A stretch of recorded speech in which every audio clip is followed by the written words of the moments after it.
to talk about some of those things that surround his departure from Haran, and of course Laban pursuing him and belittling him as he does in the events that occur at Gilead, the place where they made a covenant. And we're going to see the relevance of that to the story that we've been telling over the course of this weekend. We're going to see the relevance to ourselves. And then finally, in our exhortation this morning, we hope to deal with the great lesson of Jacob's life, the changing of his name in the events at the brook Jabbok, when an angel wrestles with him. It has a very great lesson for us, brothers and sisters, as you will see, God willing.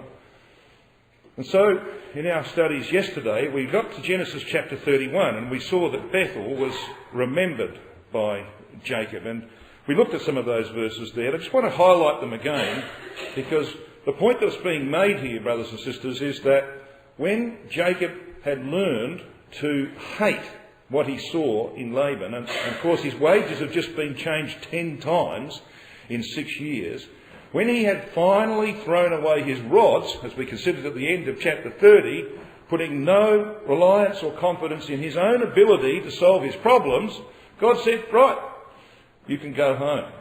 And of course the same thing will happen in our life.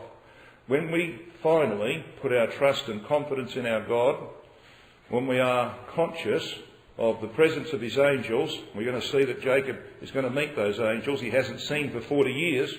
It's a sign from God that he has put his confidence. He doesn't get it right, but he is putting his confidence in the angelic supervision of his life. When we get to that point, God can release us from some of the problems that we've been enduring. We're ready. We're ready to go home, so to speak. And so here he is. And these are the statements that he made. And of course, we saw that great lesson that came out of Genesis 28 verse 15. I will never leave thee nor forsake thee until I have done that which I have spoken to thee of. He finally remembers that promise, because now it's very effective in his life. Verse 3, we read, didn't we, that Yahweh said to Jacob, return to the land of thy fathers and to thy kindred, and I will be with thee. That harks back to Genesis 28 and verse 15. But then Jacob, in talking to Rachel and Leah in the field, as we are told in verse 4 of Genesis 31, makes a few very important statements. In verse 5 he says, but the God of my father hath been with me. Now, that's a reference back to verse 3, isn't it? It's taking his mind is going back to Genesis 28 verse 15. God has been with me. He hasn't let me down. He's done what he said he would do. Verse 7, he says, but God suffered Laban not to hurt me. So all of my devices, my rods that I spent a lot of time preparing, all that was useless. It was God who in the end, every time he changed my wages, that's what came out. And so God has taken away the cattle of Laban. And verse 9, thus God hath taken away the cattle of your fathers and given them to me, he could say to his wives. And then in verse 13 we have this statement. I am the God of Bethel. So if you had any doubts at all that this is all about Genesis 28, then there is your answer. I am the God of Bethel.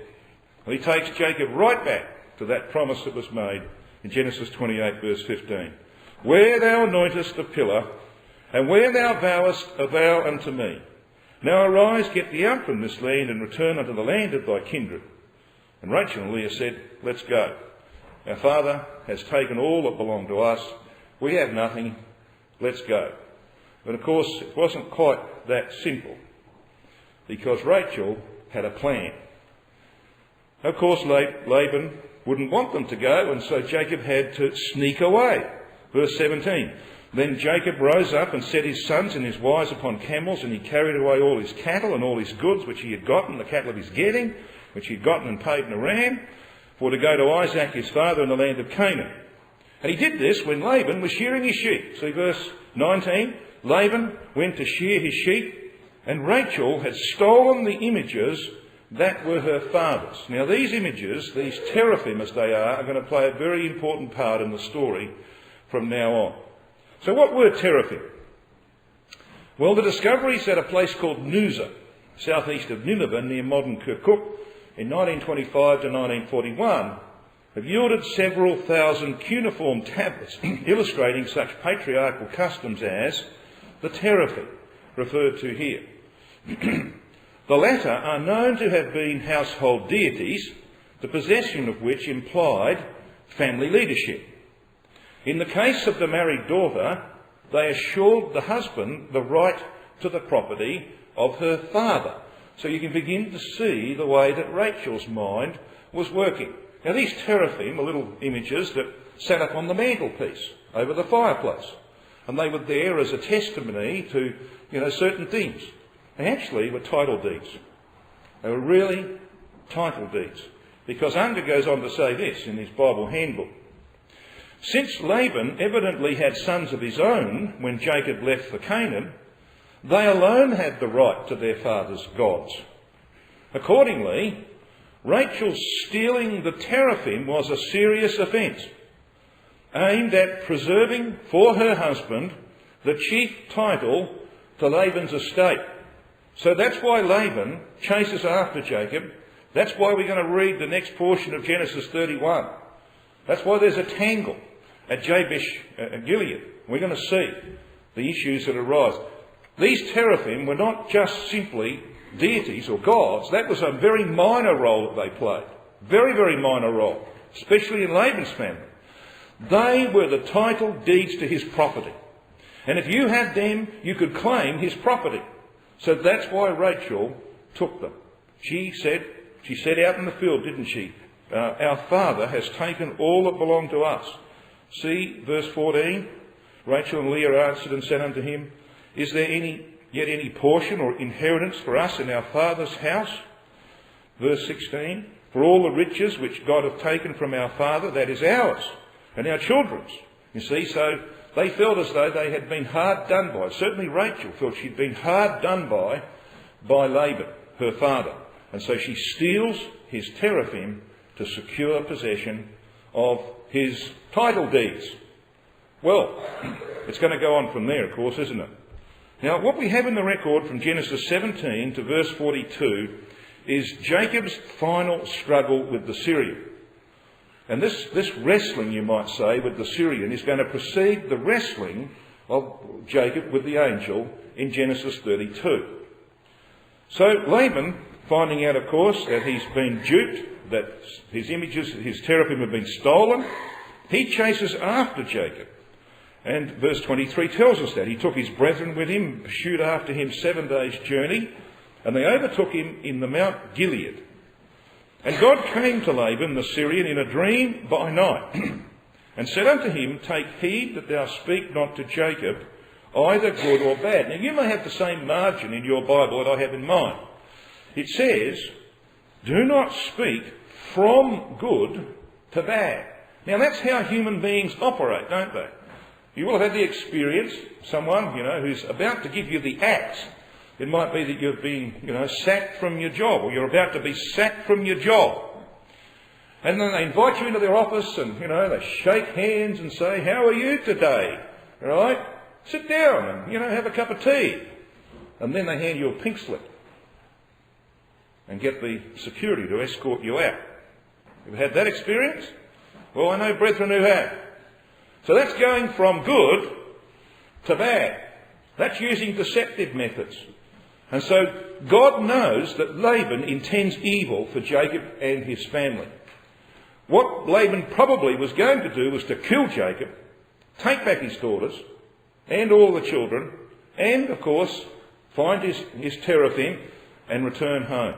There's no doubt that he had evil intentions. Otherwise, God would not have presented himself to this man in the way that he did.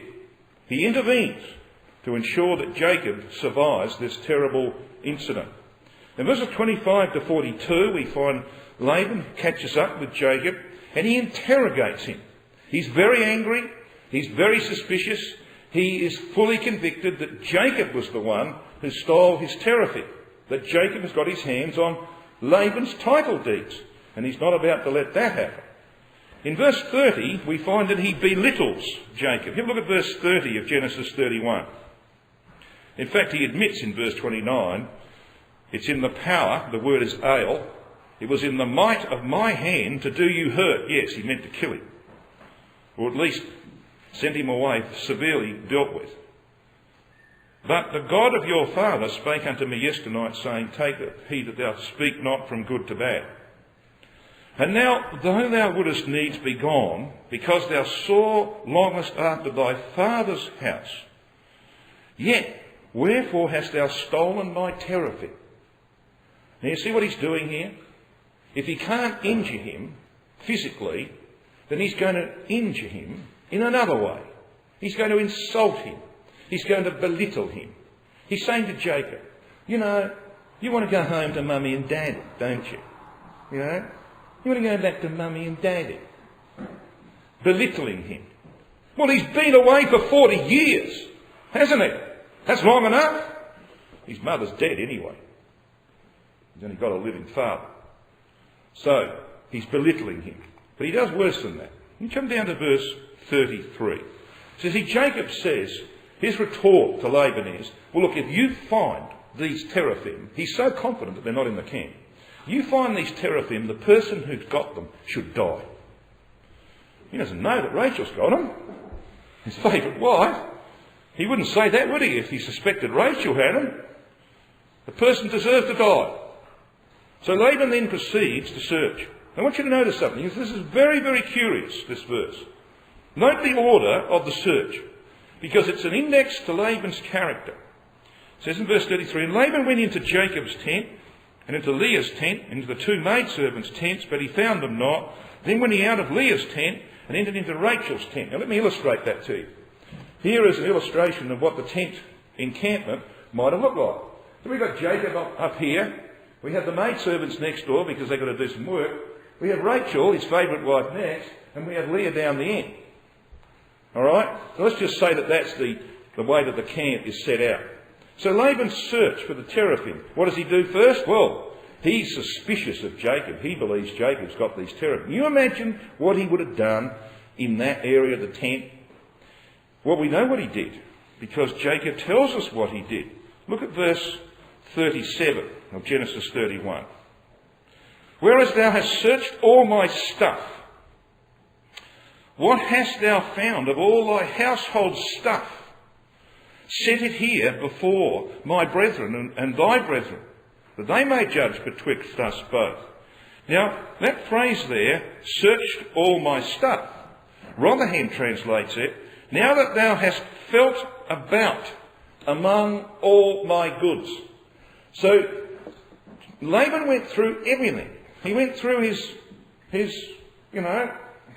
underwear. He went through his socks. And he felt, because he knew the size of the teraphim, he felt everything. There was nothing. A bit like a thief that comes into your house and opens all your drawers and goes through everything. You feel as though you've been, abused, don't you? And Jacob's standing there. Jacob knows that the teraphim are not in there. And he's got Laban, spends probably a couple of hours going around. And more than that, he would have dug up the ground under the tent to make sure that he hadn't buried them. He finds nothing. So what does he do next? Well, verse 33 tells us he goes into Leah's tent. So you see, this is the order of suspicion in Laban's mind. He's got a list of the likely guilty parties. He's done a thorough search of Jacob's tent. Now he goes into Leah's tent. He does a similar thorough search of her tent. So where does he go next? Well, it says in verse 33, he went into the two maidservants' tents. So he's eliminated Jacob and Leah. Now he goes into the maidservants and does another thorough search in their tent. Where does he go next? Well, look at the last sentence of verse 33. Then went he out of Leah's tent and entered into Rachel's tent. Eh? Did I read that correctly? He goes back to Leah's tent. Now what about Rachel?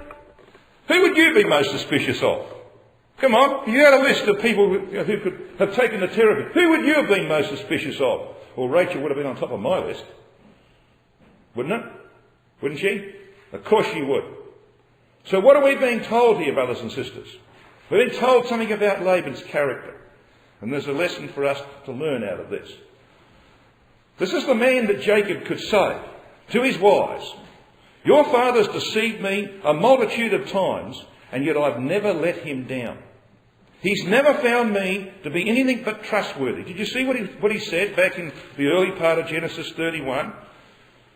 When he tells his wives that he had served their father with all his heart. He'd given total commitment and service to Laban, even though he was being deceived up hill and down dale.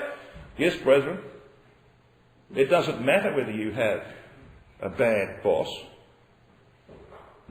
You must do the right thing whether you've got a good boss or a bad boss.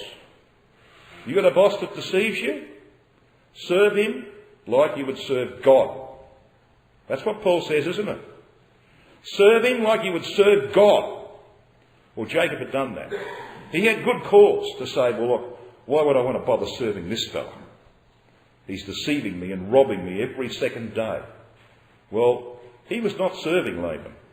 He was doing what you and I do when we serve Pharaoh, so to speak.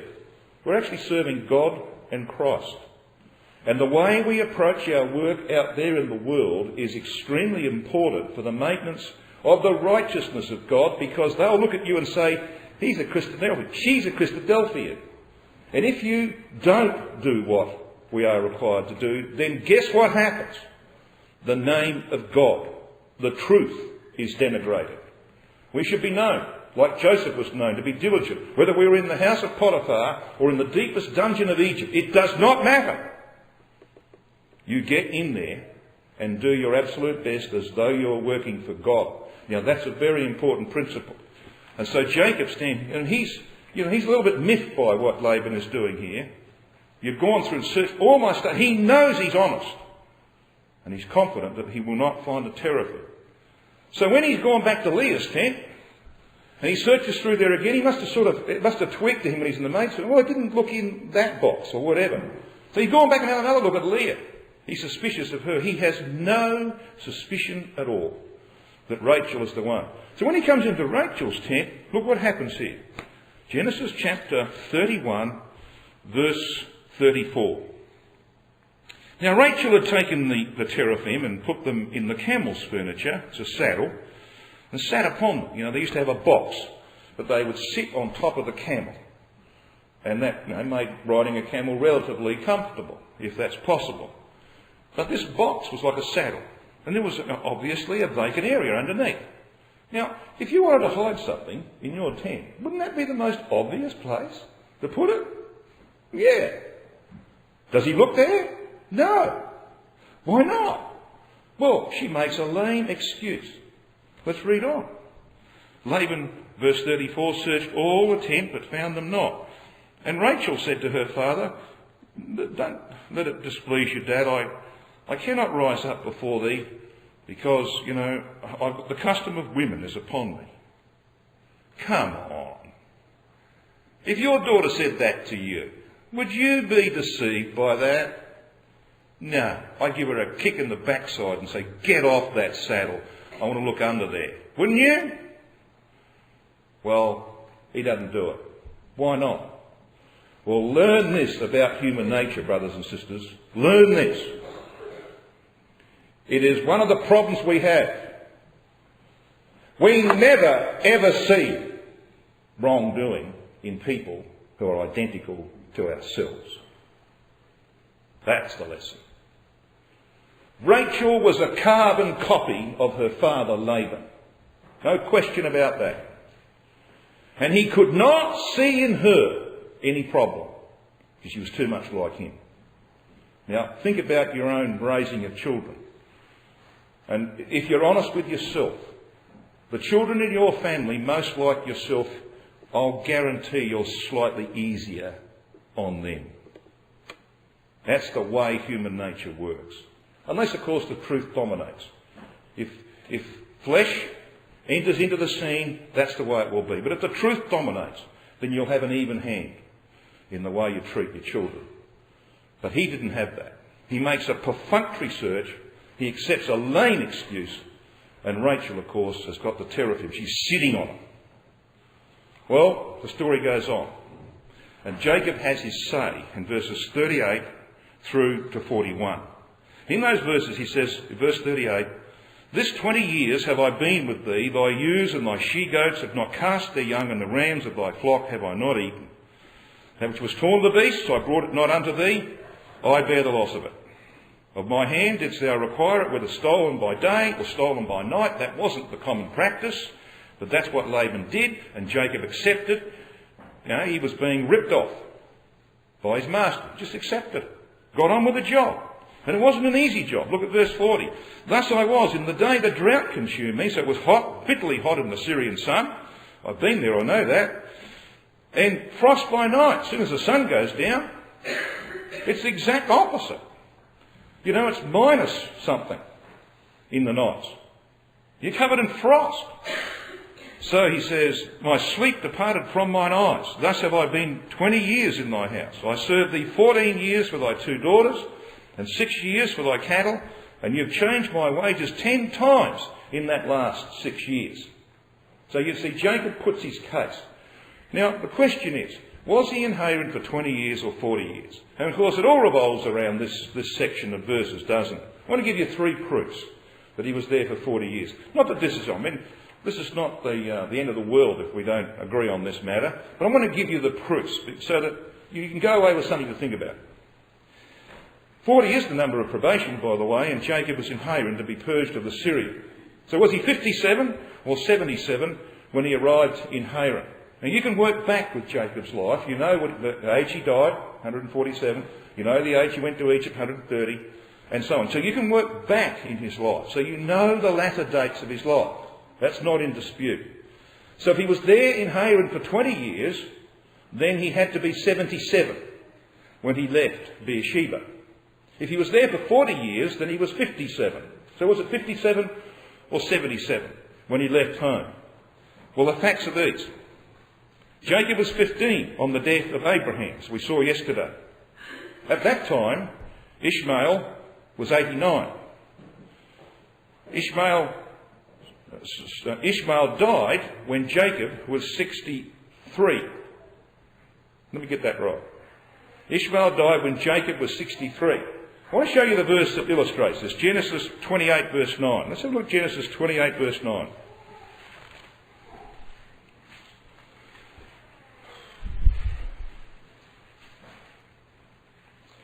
This is where you remember the story about how Esau, having heard the charge given to Jacob, goes to find a wife from Ishmael. It says this.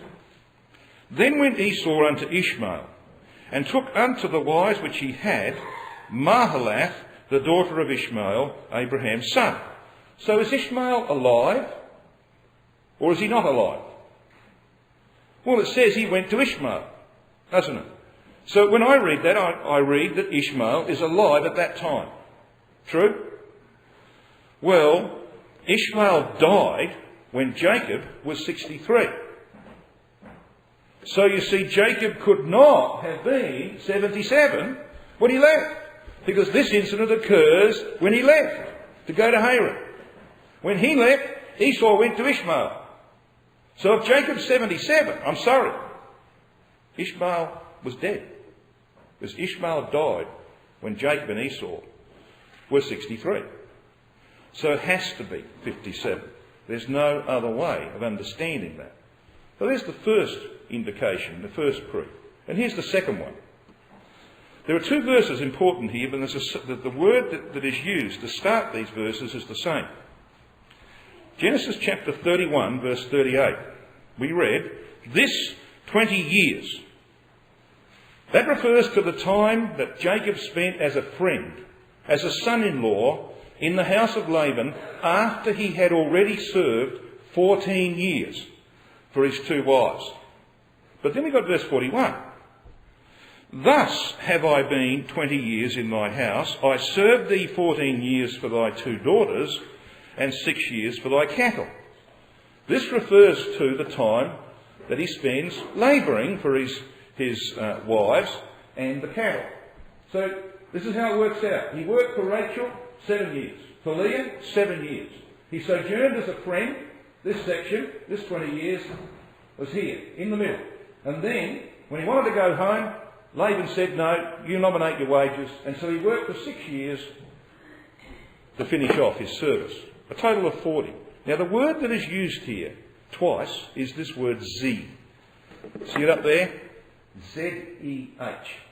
You find that in the English word in verse 38, this 20 years. You find it again in verse 41. Thus have I been 20 years.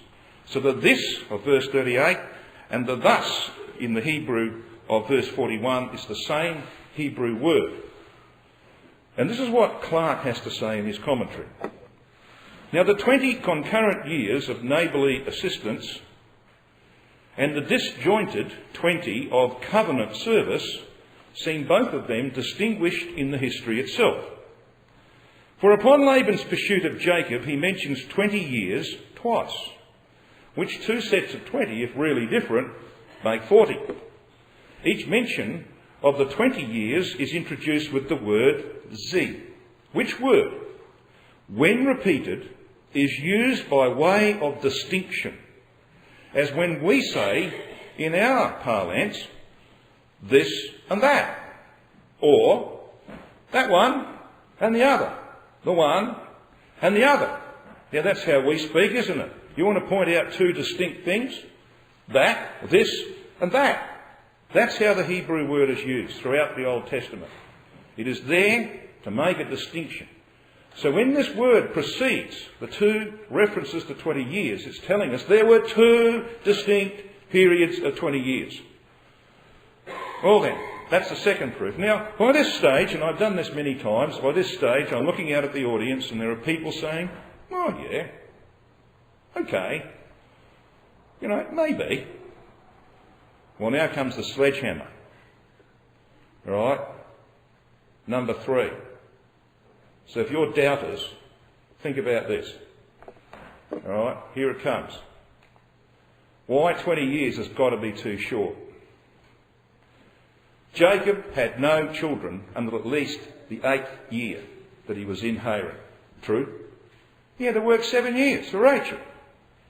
He got Leah and then he got Rachel in a week. And a child couldn't have been born to Leah until at least probably 12 months later, because she didn't get a look in for a while, did she? So we're being generous. Reuben born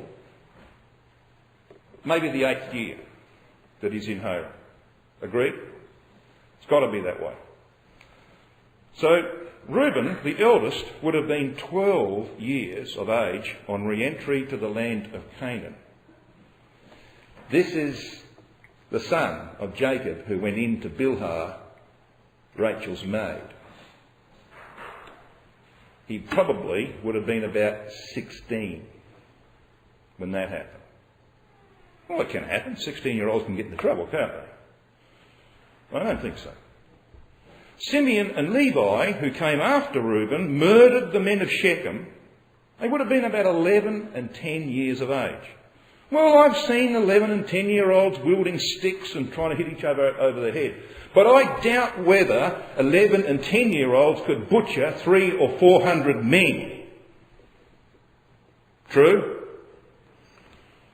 And the earliest that Dinah could have been born was 18 years after Jacob's arrival in Haran. This would make her about 2 or 3 years old when she went to visit the daughters of the land and was defiled by Shechem, the prince of the city. Possible? Don't think so. So it cannot be 20 years. It is an absolute impossibility. It has to be 40. So the two previous explanations give you the ground upon which you can make a sound decision about that matter. Not that it really matters at the end of the day. Look, if you go to the judgment seat believing it's 20 and I go there believing 40, I don't think either of us will be rejected. All right? It's not critical. But it's one of those things that, I'm one of those people. I like to get things right. So do you. Get it right. And you can get it right. So let's finish this off before we have our cup of coffee. Because we've got the end of Genesis 31. You see what happens here? Laban's done his search. And the time comes for him to depart. He hasn't found the teraphim. And we read of what happens. Verse 44. Now therefore, by the way, if you read verse 43, he's an angry man. He's a really angry man. These are my daughters. They're my children. He's angry. In verse 44, he says, "Now therefore come thou, let us make a covenant, I and thou, and let it be for a witness between me and thee." So Jacob took a stone, he set it up for a pillar. He's done this before, hasn't he? He did this at Bethel the first time. Sets it up for a pillar. But he doesn't pour any oil on the top of this one. Jacob said unto his brethren, "You gather stones," and they took stones, they made a heap, and they ate there a meal on that heap. Laban called it Jegar-sahadutha. Now, Jegar-sahadutha, of course, has the idea of a place of a cone of witness. That's why he called it that. So, we read on that Jacob calls it something else. He called it Galeed, which simply means witness. And Laban said, "This heap is a witness between me and thee this day." Therefore was the name of it called Galeed. And Mizpah, for he said, "Yahweh watch between me and thee when we are absent one from another. If thou shalt afflict my daughters, or if thou shalt take other wives beside my daughters, no man is with us. See, God is witness betwixt me and thee." And Laban said to Jacob, he's oozing with hypocrisy. Absolutely oozing with hypocrisy. He has got no intentions of making any covenant with Jacob himself.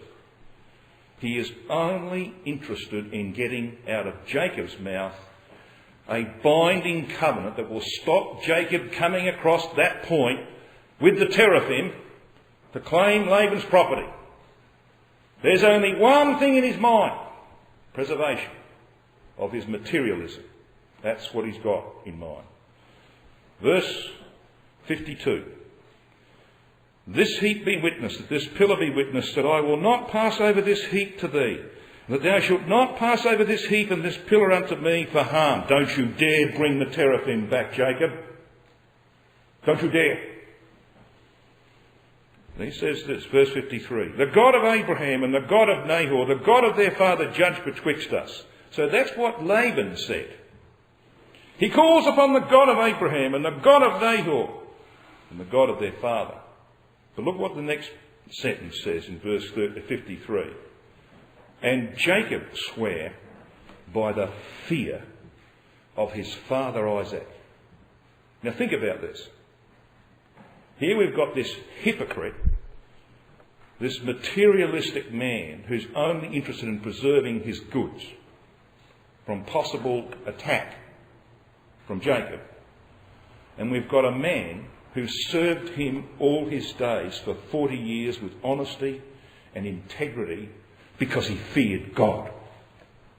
What a difference between these two men. Now this word fear, pakat, means dread or terror. Rotherham says dread. So Jacob sware by the dread of his father Isaac. You know, Psalm 76 verses 11 and 12 make this statement: "Vow and pay unto Yahweh your God. Let all that be round about him bring presents unto him that ought to be feared." There's the Hebrew word. There's the Hebrew word that is used here in verse 53. Pakat, in that psalm. "He shall cut off the spirit of princes. He is terrible to the kings of the earth." Well, Jacob was of that mind. He feared the God of his father Isaac. Now, Abraham was dead, but Isaac was still alive. So this is all about integrity before God, and that was the real issue between Jacob and Laban. You know, brothers and sisters, there's a very real lesson in that for you and me. We live in a world of dishonesty, where people are wholly given to the preservation of their materialistic goods, the preservation of their possessions and their bank accounts. It's all about to go down the gurgler, and the greatest depression that this world has ever seen. And Christ says that he's got a fear. He has a real fear. And it comes through Luke 17. Remember Lot's wife. He comes through Revelation 3. Laodicea. Behold, he says to them, I stand at the door and knock, because they represent the final generation of Christadelphians. What was their problem? Rich and increased with goods, having need of nothing. They wanted to hang on to what they had in the present, like Lot's wife did. That's going to be the test. But if we are people of integrity and honesty, if we are people like Jacob, we're not really interested. We have faith. We fear the God of Isaac. We don't care whether the world takes our stuff, do we? We don't care about that. We're only concerned with what's beyond. That's the spirit that Jacob had. He was now fully in the hands of his God. We said Gilead signifies a witness heap. Jagasahadutha, the Aramaic or Chaldean, means a witness heap. Mizpah signifies a watchtower. So Laban's objective in this is to draw a line in the sand over which Jacob could not cross with the teraphim, the title deeds to his property, to claim Laban's assets.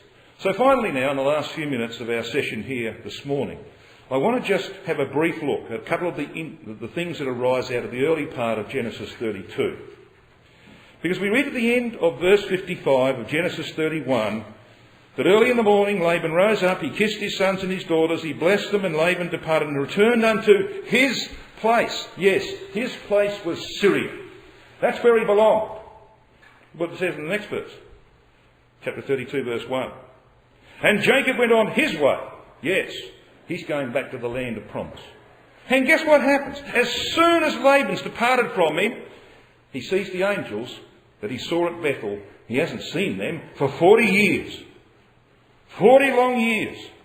In verse 1, he goes on his way, and the angels of God met him. And when Jacob saw them, he said, "This is God's host." He said that back in Genesis 28, didn't he? And he called the name of that place Mahanaim. Now, Mahanaim signifies two camps. And he's wrong again. He should never have named it Mahanaim. He's wrong. He doesn't have two camps. That's the whole point of Genesis 28. When the angels of God ascending and descending upon him, he's only got one camp, hasn't he? Like you and me. There is only one camp. But you see, he hasn't quite got this right. They were already there. They'd never left him, in fact. You know, Psalm 34 verse 7 says, "The angel of Yahweh encampeth round about them that fear him." We just had a declaration that Jacob feared God. "And delivereth them." He's just delivered him from the hand of Laban. So there aren't two camps, Jacob. There's only one. And you know, it took 147 years for Jacob to finally come to the realisation that there was only one camp. And when he stood before Pharaoh, Genesis 48, verse 16, the final realisation came. And when he stood with his two sons, his son Joseph and his two sons, his two grandsons, he could make this confession. After a lifetime of experience, finally came to the realisation that the angels he saw at Bethel had been with him the whole time. It's just that he wasn't conscious of it all the time. The angel which redeemed me from all evil, he could say. Genesis 48, verse 16. And that's the case with you and me, brothers and sisters, isn't it? Paul says in Hebrews 2:14, "Are they not all ministering spirits sent forth to minister for them who shall be heirs of salvation?" Yes, they are. You conscious? You're conscious of the angel ascending, descending upon you? I'm not always conscious of it. So I'm like Jacob. It's going to take me a while to come to the full realisation of that. There's a lesson in that. And here's another one. He's presented with the problem of Esau. Look at verse 4. Verse 3 perhaps. Genesis 32. "And Jacob sent messengers before him to Esau his brother unto the land of Seir. And back they come." They have a message. Yeah, he's coming. Verse 6. "The messengers returned to Jacob, saying, We came to thy brother Esau, and he cometh to meet thee with 400 men. 400 men? Jacob's mind immediately says, oh no, he's bringing an army to kill me. But Esau wasn't bringing an army to kill him. as we find out. So why do we want to bring 400 men? Well, because Esau's a man of the flesh. He's got ego. Because the messengers of Jacob have gone down and they've said to Esau, you know your brother who left 40 years ago, he had a staff in his hand. Well, he's coming back. He's got 4 wives. He's got 11 sons, 1 daughter. He's got millions, thousands of animals of all kinds. And Esau's little mind says, oh, Jacob's done pretty well for himself, hasn't he, in his absence? But so have I. And so, when I go up to meet him, I'll take 400 men with me. And he will be extremely impressed that his older brother has done just as well as Jacob's done. See the mind of Esau? It's a little bit like you see sometimes. I mean, we've got this problem of trying to keep up with the Joneses. So if Brother X buys himself a new Lexus and parks it in the ecclesial car park, the weak-minded Brother Y says, oh, look at my bombing old car alongside of his. So he goes and buys a Mercedes and parks it next to the brother with a Lexus. You don't reckon that happens? Ego, human pride, is our greatest enemy, brothers and sisters. And at the judgment seat, it's going to prove to be, alongside of ignorance, one of the greatest killer of Christadelphians of all time. Ignorance has done a lot of damage. But pride can destroy knowledgeable men, like Ahithophel's. Remember him? Like King Asa of Judah, greatest reformer in Judah's history. Even Hezekiah suffered because of pride. When the Babylonians came, he wanted to show them everything he had in his kingdom. And God said, you're an idiot. Human pride is one of our greatest enemies. That's why I believe it's number 3 in the list. 1 John 2 verses 15 and 16. Lust of the flesh, lust of the eyes. Now, I still have trouble with those two. Doubtless you do too. But not like I used to have. Nowhere like I used to have. But I tell you what, I'm still grappling with number 3. The pride of life. So this is a little indication of where Esau stood in the scheme of things. Full of pride. But then what does Jacob do? Well, he's very distressed. Look at verse 7. When Jacob was greatly afraid and distressed, and he divided the people that was with him. Never good counsel to divide those who are with you. Never good policy to divide those who are with you. I'll say no more than that. Goes on to say this. And he divided them into 2 camps. So now he's got 3 camps, hasn't he? He's at Mahanaim. He thinks there are 2 camps. His camp, the angel's camp. He takes his own camp, separates it. He's got 2 camps in his own camp. He's now got 3 camps. Not good policy. But then he takes out an insurance policy. Verse 8. And he said, if Esau come to the one company and smite it, then the other company which is left shall escape. Hardly likely when he's got 400 men. You see what he's doing here? He takes out an insurance policy to mitigate the loss. But then in verse 9, he delivers one of the greatest prayers of the Bible. There's only one problem with it, brothers and sisters. He doesn't get it in the right order. When he heard of Esau coming, the first thing he should have done was to pray.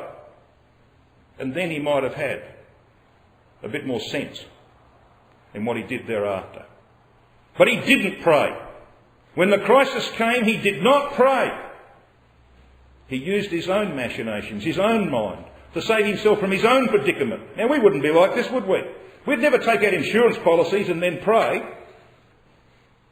No, we wouldn't do that. But Jacob did. So we've got to learn a lesson. You know, the prayer is not immediately answered. And there's a reason for that. Because he hasn't got it around the right way. It's not immediately answered. But it is ultimately answered. So the governing principle of this, brothers and sisters, as we lead into our exhortation this morning, is in John chapter 6, verses 28 and 29. When Christ was presented with a multitude who came to have their bellies filled, remember them? John 6? They didn't come to hear him preach. They didn't come because of the signs to understand what he was doing. They came to have their bellies filled. And they said to him, Lord, what shall we do that we might do the works of God? His answer was very simple. This is the work of God, that you believe on him whom he has sent. Mankind is like Jacob. We're all like Jacob. What can I do? Got a problem? What can I do? What can I do? Isn't that what we're like? Going to solve our own problems with our own ingenuity, our own brain power, and then we think about praying. That's what man's like. What can I do that I might do the works of God? They asked. You want to do the work of God? Well, let him work. Let him work. Believe on him whom he has sent. And then get about your business, and you'll do it with a lot more intelligence than if you act first and then pray. It was Yahweh who would ransom, as we read in Jeremiah 31 verse 11, it was he who would ransom Jacob from the hand of him that was stronger than he. And one final comment. You know, when we read in Genesis 32 that when he sent his messengers, in verse 4, when Jacob sent his messengers, he commanded them, saying, Thus shall you speak unto my Lord Esau. That phrase is repeated over and over again in chapter 32 and in chapter 33. It's worth highlighting it. Look what happens in chapter 33, verse 8. We read this, and he said, What meanest thou by all this grove which I met, says Esau. And Jacob said, These are to find grace in the sight of my Lord. Verse 13, My Lord knoweth. Verse 14, Let my Lord, I pray thee. You know, when he stole the blessing, the stolen blessing was, your brother will bow down to you, and you'll be Lord over your brethren. You know what Jacob's doing? Deliberately doing? He's giving the stolen blessing back to Esau. He's saying to Esau, he can't miss the point, Esau, you're my Lord. You remember that blessing that I stole? I don't want it. And that's why I sent those 5 droves with thousands of animals in them. I don't want the blessings of the earth. You know the blessing I stole? Well, I don't want that. Here, you have it. He's giving it back, brothers and sisters, because it wasn't the blessing that he really wanted. In our exhortation this morning, we're going to see the end of this journey from Jacob to Israel. And it's a really painful journey.